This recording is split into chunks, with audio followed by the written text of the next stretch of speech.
Ito na yung 3-phase motor namin guys na 50 Hz lang talaga siya, galing China.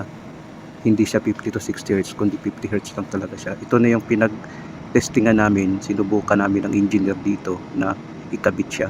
Dahil dito sa Saudi Arabia kasi guys, ang cycle of current dito ay 60 Hz. Ngayon gumamit kami ng 50 Hz. Nagtataka kami bakit hindi siya nasira. Yan yung plastic flapper niya guys, yun yung dinadala ng motor na yan. 0.75 kilowatt lang siya, 0.75 kilowatt lang siya. So maliit lang siya guys, pero nagtataka kami bakit hindi nasunog.